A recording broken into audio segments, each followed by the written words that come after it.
10 Scariest Prophecies in the Book of Revelation. You were told Revelation was just poetry, that dragons, beasts, and plagues were metaphors. But what if they weren't? What if John saw not symbols, but future realities, the kind that shake the ground beneath our feet, the kind that have already begun creeping into the headlines and our lives? This isn't a story. It's a warning wrapped in thunder, sealed with fire, and waiting to be fulfilled. These prophecies aren't buried in the past. They're alive, burning like coals beneath the world's surface, ready to erupt. And the terrifying truth? Most of us won't see them coming until it's too late. If you think you're ready to face what the Bible really says is coming, stay with me. And if your spirit stirs even a little, comment "I'm awake" below and subscribe right now, because what's revealed in this video might be the final page before the end begins. Prophecy 1. The sea becomes blood. So Rev 16:3. It begins not with fire, but with water. Revelation 16:3 describes a plague so horrifying it defies logic. The sea turns into blood. Not like blood, not red-tinted, but actual blood, like that of a dead man, thick, foul, and corrupted. Every living creature in the ocean dies. Not one is spared. Picture the stench of death rising from the waves, and every shoreline choked with rotting remains. This isn't a metaphor for pollution or climate change. It is a divine judgment, one that targets the very thing humanity depends on for life. The oceans regulate our climate, sustain our food chain, and represent over 70% of the Earth. And yet, in one moment, they become an instrument of terror. The same seas that once fed us now feed on us. Imagine standing on a beach that once shimmered with turquoise beauty, now stained crimson, seagulls gone, waves silent, no fish, no life, just the iron scent of judgment lingering in the air. No nation could contain it. No cleanup could reverse it. This is not just a regional event, it's global annihilation through the sea. The ancient plagues of Egypt were terrifying, but this is worse. Back then, one river turned to blood. In Revelation, it's the entire sea. The scope is cosmic. It suggests something more than just punishment. It's a reversal of creation. God doesn't just remove life. He dismantles the order of the world itself. A system unmade. Some try to explain it away. Algae bloom, they say. Volcanic activity. But this isn't science, it's supernatural precision. The text is clear. God pours out his wrath and the sea obeys. No warnings, no negotiation, just silence, then sudden transformation. And once it begins, nothing can stop it. This is the second bowl judgment, not even the final one, which means worse is still to come. But even here, with the oceans dying, the world doesn't repent. They curse God instead. They see the signs, but their hearts are too hard. The sea turns to blood, and so do their souls. The question is, would we do the same? Prophecy 2. The 4 Horsemen. They don't come with sirens or warnings. No political summit can prevent their arrival. When the first seal is opened in Revelation 6, the 4 horsemen emerge, not as legend, but as literal judgments galloping across the earth. Each one rides with terrifying purpose, and together they dismantle civilization with divine force. The first rider comes on a white horse. He carries a bow and wears a crown, a conqueror, but not one of peace. Many mistake him for Christ, but this is a false deliverer, a symbol of deception and domination. He subdues through illusion, not truth. And when he rides, people willingly surrender their freedom in exchange for false hope. Next rides the red horse, war incarnate. He takes peace from the earth, and chaos erupts. Brother turns against brother. Nations devour each other. The illusion of control evaporates in blood. This isn't a single war, but a spirit of war unleashed globally. It doesn't negotiate, it consumes. Then comes the black horse, holding scales in his hand. Famine follows war, and scarcity becomes the new currency. A day's wages can barely buy a loaf of bread.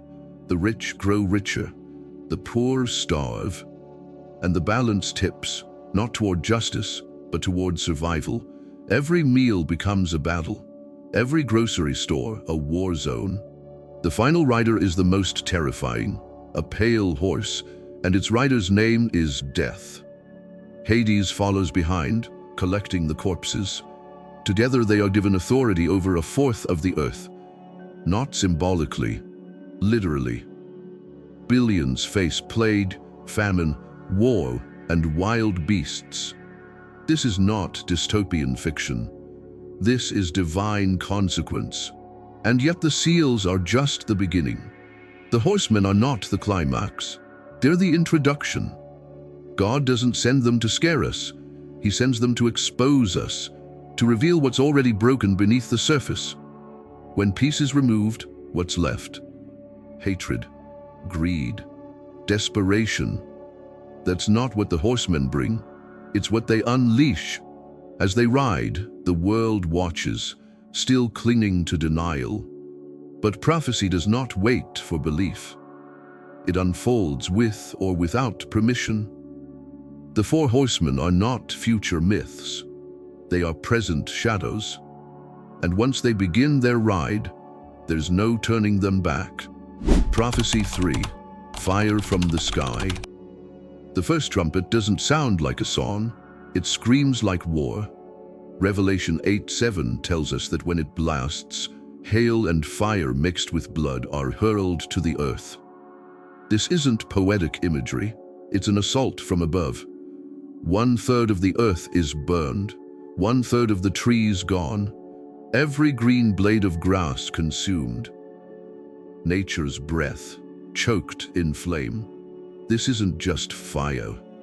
It's fire that falls with divine targeting, a precision strike from the throne room of heaven itself. Hailstones laced with blood, firestorms that leave no corner untouched. Cities vanish, forests are incinerated, farmland becomes ash. The earth groans under the weight of heat not born from climate, but from judgment. People will try to explain it.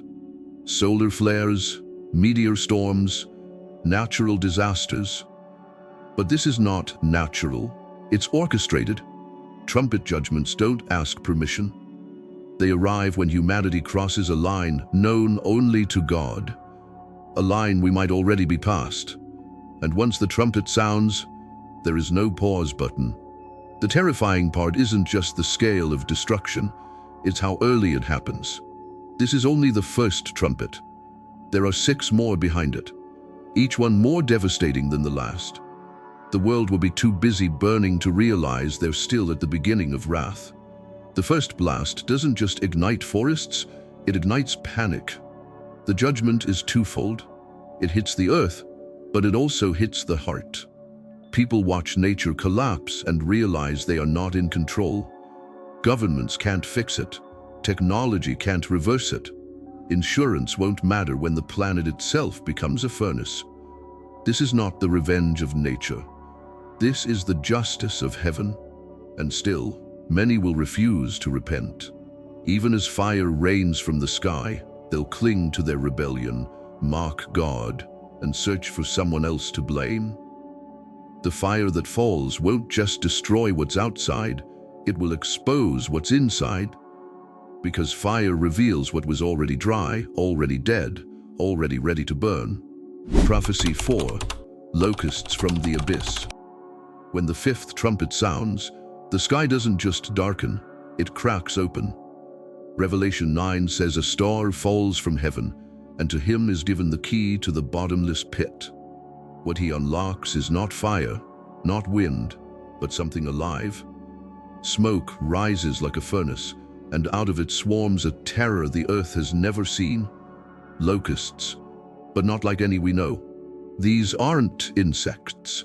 These are creatures with faces like men, crowns on their heads, long hair like women, and teeth like lions. Their wings roar like chariots in battle, and their tails sting like scorpions. They are hybrids of horror, designed not by nature but by something older, darker, and far more intentional. Something from the abyss. They don't come to destroy the earth. Not yet. Their mission is more cruel. They come to torment.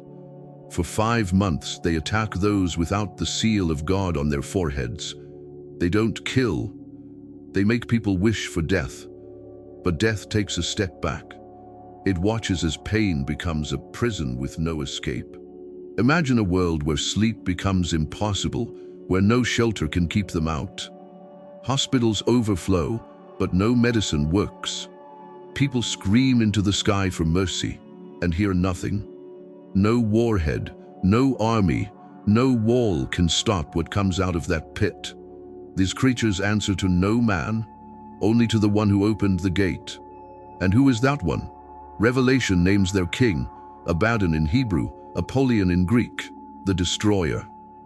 This isn't just a demonic swarm, it's an army, organized, commanded, released for a season of divine reckoning, and their appearance isn't random.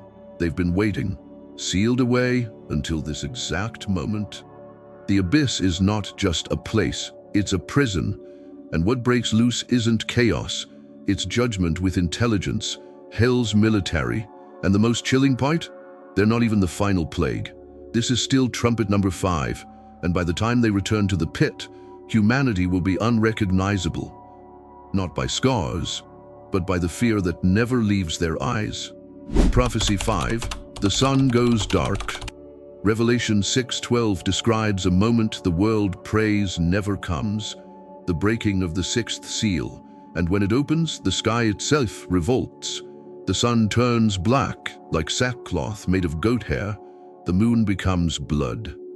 What we once called constants, light, time, seasons, suddenly collapse. Nature no longer plays by Earth's rules. This isn't an eclipse, it's cosmic rebellion. The heavens respond to divine judgment and their lights go out. The sky we've trusted to rise and set, the rhythms we've built civilizations upon, they vanish in an instant. And with that vanishing comes panic. Because when the sun disappears, so does certainty. Stars begin to fall, not metaphorically, literally. The sky recedes like a scroll being rolled up. Every mountain and island is moved from its place. Geography becomes unstable. Physics unravels. This isn't just the end of light, it's the undoing of creation, a terrifying rewind toward chaos. And yet the reaction is not repentance, it's terror. Kings, generals, the rich, the powerful, and the poor alike hide in caves. They cry out not for mercy, but for rocks to fall and crush them. Hide us, they beg, from the face of him who sits on the throne. For the first time, humanity sees the wrath of the Lamb. It's ironic. For centuries, people mocked the idea of divine judgment, called it myth, scoffed at prophecy. But in that moment, when the sun goes dark and the heavens split, everyone becomes a believer. Too late. Because the day of wrath doesn't need your permission, it only needs its appointed hour. The sun has always been a symbol of life, warmth, security, but in this prophecy, it becomes a mirror. It reflects the darkness in man. When it's blotted out, we see ourselves clearly, helpless, exposed, terrified. There is no technology that can restart the sky, no invention that can turn back the hand of judgment. And yet, this is still only a seal, not even the final judgment. What happens when the trumpets follow, when the bowls are poured, when heaven no longer restrains its power? If this is the darkness at the beginning, imagine the darkness at the end. Prophecy 6, the dead rise. Twice, Revelation 20 doesn't speak of one resurrection, it speaks of two. And the second is nothing like the first. The first resurrection is holy. It's reserved for those marked by God, those who reigned with Christ. But the second? It's a courtroom with no appeal, a gathering of every soul that ever lived and died without mercy. The sea gives up its dead, the grave opens, even hell itself surrenders its prisoners. They rise, not in glory, but in fear. No robes of light, no songs of angels, just silence, and the sound of eternal sentences being read. These aren't just names on scrolls, these are souls called forward one by one to be judged. And the book of life is opened. Every other book, every deed, every secret laid bare. There's no hiding in this courtroom, no pretending. The dead are judged according to what they had done. Every word, every motive, every moment thought forgotten, brought to light by divine fire. And then comes the second death, not metaphorical, not symbolic, a lake of fire prepared not for man, but for rebellion. Those not found in the book of life are cast into it, forever separated from the presence of God. This is not punishment for being bad, it's judgment for refusing the only one who could save them. Imagine that moment, standing before the throne, no lawyer to speak for you, just the weight of eternity pressing against your soul. Some will fall in worship, others in despair, but all will confess, Jesus is Lord. For some, it will be joy. For others, the final confirmation of their own damnation. And yet, this prophecy is a mercy. Because it's a warning before it's a verdict. God didn't hide the outcome. He revealed it so we could choose before we reach that shore. Before the books open, before the final gavel falls. Because once the second resurrection begins, there are no more second chances. Prophecy 7, the beast from the sea. Revelation 13 opens with a nightmare rising from the sea, not a tidal wave, not a storm, but a beast, a creature that defies nature and logic. It has 7 heads and 10 horns. On its horns are crowns, on its heads blasphemous names. This is not a mythological monster. It's a system, a kingdom, a ruler empowered by hell itself. The beast resembles a leopard, but has feet like a bear and a mouth like a lion. It's a hybrid of ancient empires, a fusion of worldly power perfected for deception. And then comes the twist. The dragon, Satan, gives this beast his power, his throne, and great authority. The devil doesn't hide anymore, he enthrones. One of the beast's heads appears to have a fatal wound, but the wound is healed. And the world marvels, the world worships. Who is like the beast, they cry. Who can wage war against it? It doesn't just rule by fear, it rules by admiration. It seduces the globe into submission through spectacle and survival. This isn't just political control, it's spiritual allegiance. The beast speaks proud words and blasphemies, waging war against God's people. And it's given authority for 42 months, not just to govern, but to crush, corrupt, and convert. It doesn't ask for obedience, it demands worship. In every generation, people wonder, is the beast alive now? But the better question might be, has the system already begun? Do we already see a world primed to follow anything that promises safety, order, and strength? Even if it mocks truth? Even if it destroys the holy? What makes this prophecy terrifying is not just the beast's appearance, but the world's reaction. They don't fight it, they adore it. Deception has matured. Evil no longer hides in shadows. It wears a crown, speaks in unity, and offers false peace to a desperate planet. And people bow, not knowing they've sold their souls. The beast from the sea is not science fiction. It's the final marriage of religion, politics, and demonic power. And once it rises, Silence becomes betrayal. Neutrality becomes rebellion. Because in the days of the beast, your worship will determine your fate. Prophecy 8. The Mark of the Beast. Revelation 13, 16, 17 reveals a chilling shift in human freedom. The beast doesn't just seek worship, it requires a mark. Without it, no one can buy or sell. The economy becomes a spiritual battleground, and survival itself hinges on a decision that goes far deeper than skin. It marks the soul. The mark is placed on the right hand or the forehead, visible, deliberate, and permanent. This isn't accidental. It's an allegiance, a declaration. To take it means to surrender not just your autonomy, but your identity. It's not about convenience, it's about ownership. And the beast wants yours. Many speculate, is it a chip, a tattoo, a code? But Revelation doesn't focus on the form, it focuses on the meaning. The mark is more than a device, it's a vow, a counterfeit seal mirroring God's own. The world will see it as progress.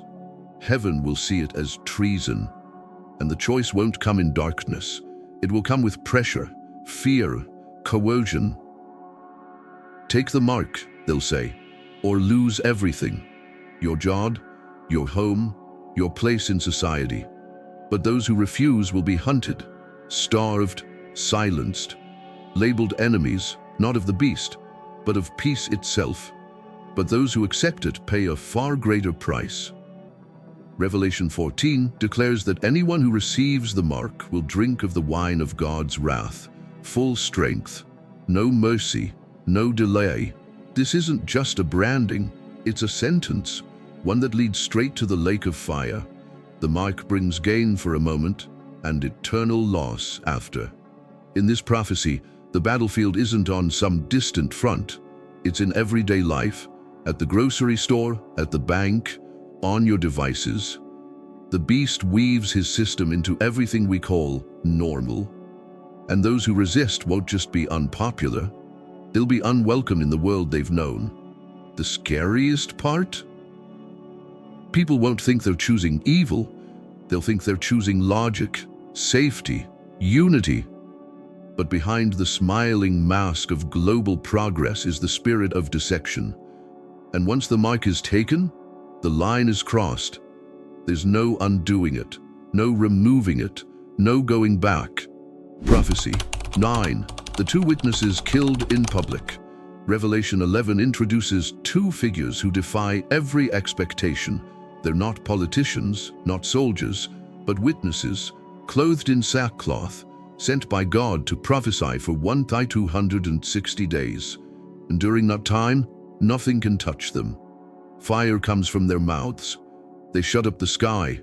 They strike the earth with plagues. The world watches and trembles. These aren't ordinary prophets. They are heaven's final warning wrapped in flesh, sent to confront a rebellious world with truth, not suggestions. Their words aren't welcomed, they're hated, and the powers of the age want them gone. But for 3.5 years, no weapon formed against them succeeds, until it does. When their mission ends, the beast from the abyss rises and kills them. Their bodies lie in the streets of Jerusalem, the city where also our Lord was crucified. But this time, the world doesn't mourn, it celebrates. People send gifts to one another. News headlines rejoice. Evil believes it has silenced heaven. The witnesses don't get buried. They're left exposed, humiliated. Cameras capture it. Streams broadcast it. Their deaths go viral. It becomes a global holiday. The voice of God, dead in the dirt. And for 3.5 days, it seems like the darkness has won. But then, everything shifts. A breath enters their bodies. They stand, right there in front of every screen, every nation, every mocking eye. The celebration dies in a gasp. Terror fills the earth, and a loud voice from heaven says, "Come up here." The witnesses ascend, and judgment begins again. This moment isn't just about two men. It's about a world that thought it could kill the truth, about a system so far gone it throws parties over the death of prophets. But God does not stay silent forever. The witnesses rise, not just to escape, but to declare, truth cannot be buried.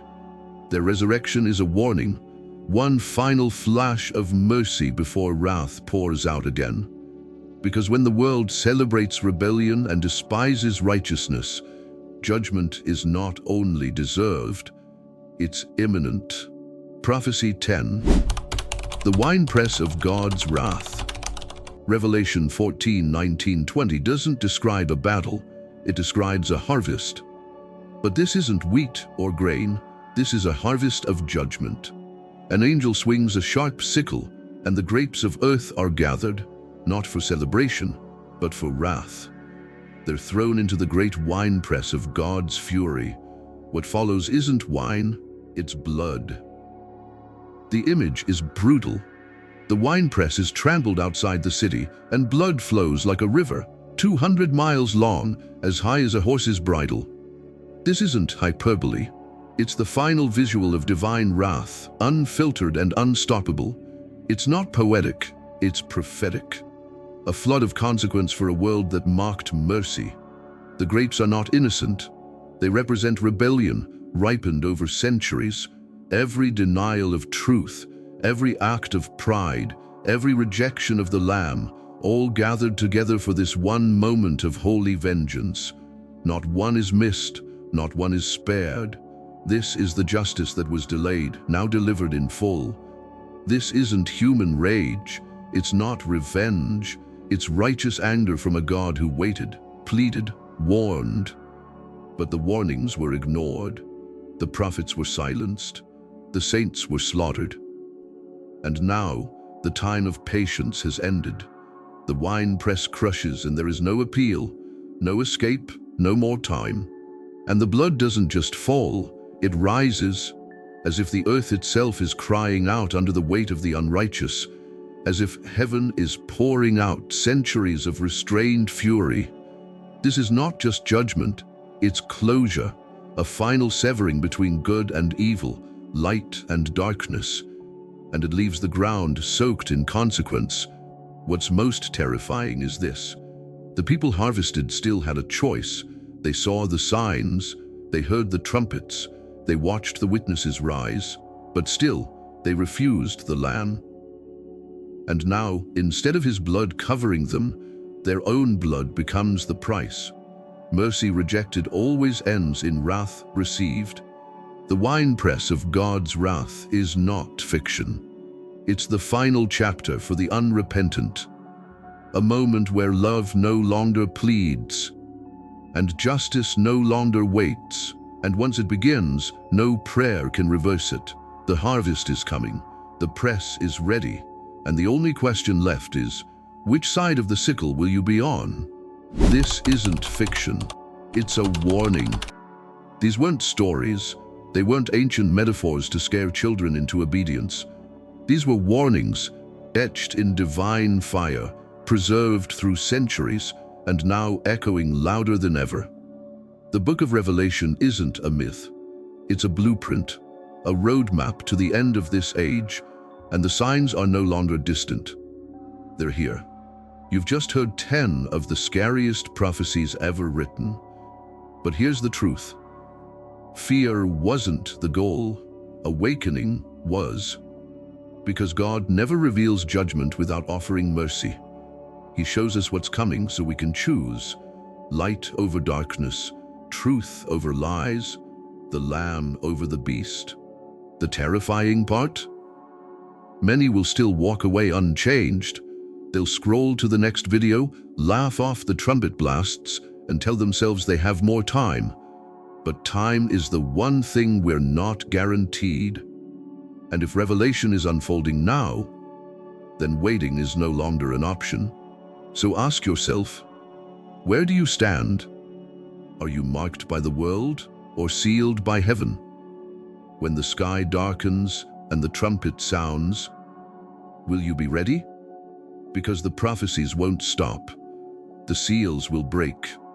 The bowls will pour, and every soul will answer for what they chose. If your spirit is stirred, don't stay silent. Comment, "I choose the Lamb," below. Let the enemy know who you belong to, and subscribe if you're ready to walk into deeper truth. Because this isn't the end of the message. This is just the beginning.